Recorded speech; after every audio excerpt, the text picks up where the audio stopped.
interdisipliner. Jadi, mari dulu bahwa ketika kita mau menulis paper, ya, atau makalah, disertasi, tesis, atau buku atau artikel, tentu saja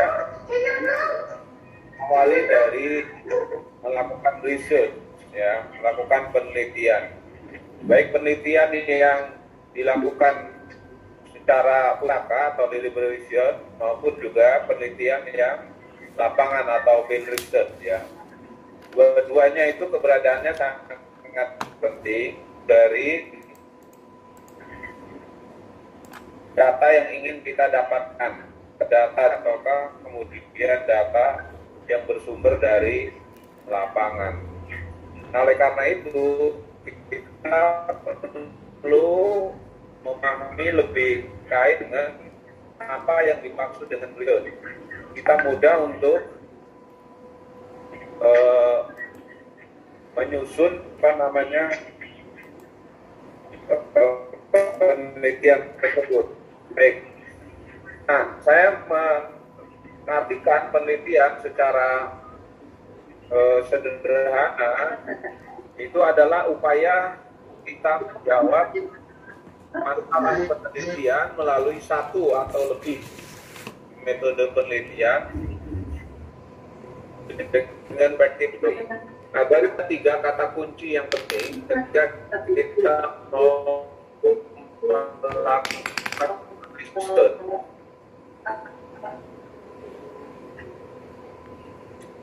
Ada masalah penelitian ataupun juga riset masalah penelitian itu menjadi kata kunci. Kita bisa menjawab peneliti kita tidak punya awareness. Oleh karena itu harusnya oleh kita penulis, ya, disertasi ataupun juga itu masalah penelitian, masalah itu muncul latar belakang masalah yang jelas juga.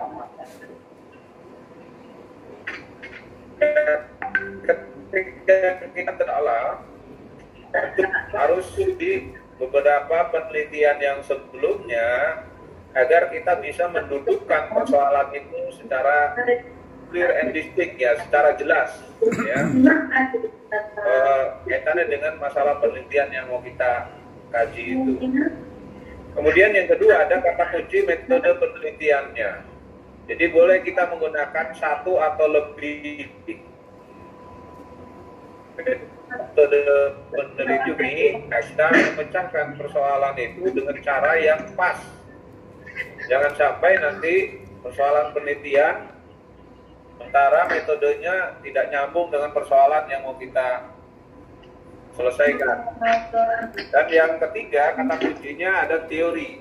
Karena nanti kita juga akan berjelas kaitannya dengan apa itu teori, biar nanti kita jelas.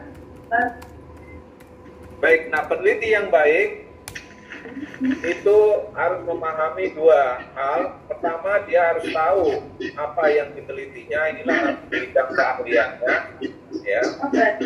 Ya, kalau dia seorang tarbiyah, ya dia harus paham tentang tarbiyah. Kalau ekonomi ya ekonomi, syariah ya syariah, ya, dakwah ya dakwah, dan seterusnya. Artinya bidang keahliannya seperti itu. Oleh karena itu nanti ketika kita mau menentukan ataupun juga pembimbing kita, diupayakan ada data. Untuk apa? Untuk kita berdialog. Dialog kita sharing kaitannya dengan bidang keahlian kita. Meskipun kan udah ahli di bidang. Kan tadi habis rapat itu apa?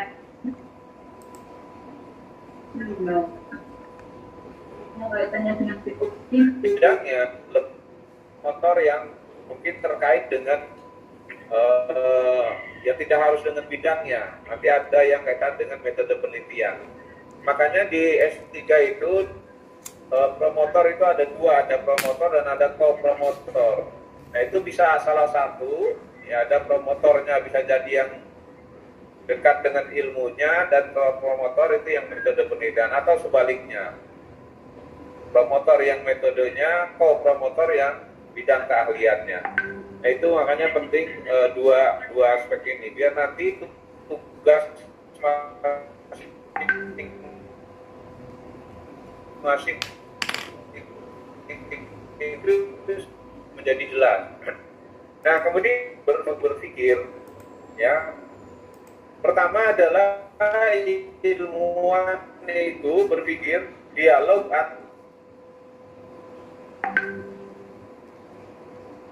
antara data.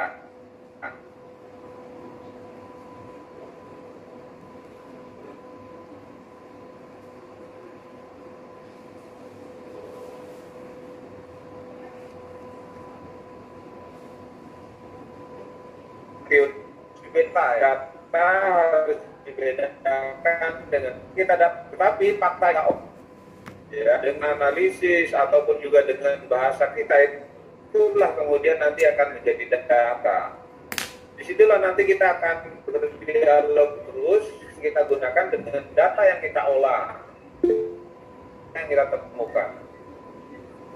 Nah kemudian juga dipikir adalah untuk melakukan analisis kritis kreatif, ya berkaitan dengan persoalan-persoalan yang mau kita terapkan. Baik, sampai sini ada hal yang ingin ditanyakan dulu. Monggo silakan. Clear, belum? Kata Prof, jelas. Masih bisa ngikuti? Masih. Mau ada yang nanya? Ya. Lanjut dulu. Belum. Oke. Kalau belum ada kita lanjutkan. Nah, tadi saya sudah sampaikan, berarti nanti ada 3 hal yang saling terkait ketika kita mau melakukan riset. Tadi saya sudah ungkapkan ada question, ya, ada pertanyaan, ada masalah penelitian.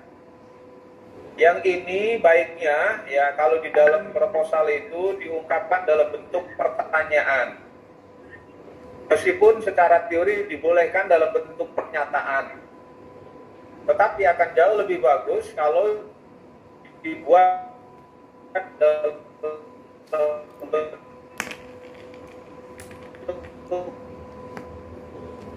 pertanyaan, karena ini diungkapkan dengan apa itu bisa jadi hanya bersifat deskriptif atau bisa juga mendalam, apa itu dalam arti secara ontologis berkaitan dengan hakikat yang mendalam, itu bisa jadi kalau pertanyaan itu apa. Nah, sementara kalau pertanyaannya bagaimana dan mengapa, itu kan diperlukan analisis mendalam. Kalau pertanyaan mengapa, kalau kita question itu dalam bentuk atau masalah penelitiannya, itu nanti akan jauh lebih jelas. Dan pertanyaan itu juga harus dilihat mana yang merupakan sub utama dan mana yang turunan. Kalau memang kita mau membuat turunan-turunan dalam bentuk pertanyaan, ya. Tapi kalau kita tidak ada sub besaran langsung pada persoalan yang kecil langsung, itu juga nggak ada masalah. Kita membuat question agar nanti jawaban yang mau kita hasilkan dari riset, ya, dan berarti semakin banyak juga. Oke, observasi kita. Kalau kita sekedar membuat proposal, berarti ada observasi awal yang kita lakukan jika kita ingin mau mengemukakan tentang masalah penelitian observasi yang kita lakukan. Observasi awal ingin mendalam, ya berarti observasinya lebih jauh untuk kita lakukan. Nah kemudian Yang ketiga adalah teori. Teori ini menjadi fungsi teori bukan hanya untuk mendeskripsikan atau menjelaskan, tetapi juga bisa juga untuk bagaimana kita memprediksi jawaban-jawaban yang akan kita kembangkan. Itu juga bisa difungsikan dari teori itu sendiri. Nah, selanjutnya kita akan singgung ya terkait dengan teori. Yang baku tentang teori itu, masing-masing ilmuwan memberikan beberapa gambaran terkait. Saya hanya ambil 3 pendapat. Pertama dari dalam The Conduct of Inquiry, ya. Kemudian ada Stephen Littlejohn, saya ambil dari Karl Popper. Namanya kata Karl yang kan secara teori semacam net cast to catch, ya. Jadi semacam jaring laba-laba yang bisa menangkap apa yang kita sebut dengan dunia, apa yang kita sebut dengan fenomena. Jadi semacam jaring. Ibaratnya ketika kita melihat lautan, ya, nah lautan itu anggaplah itu sebagai sebuah fenomena, yaitu ya tergantung kita mau menjaringnya. Bisa kita jaring ke kanan, bisa ke depan, di depan kita, tergantung dari ingin menjaring apa, gitu. Itulah teori.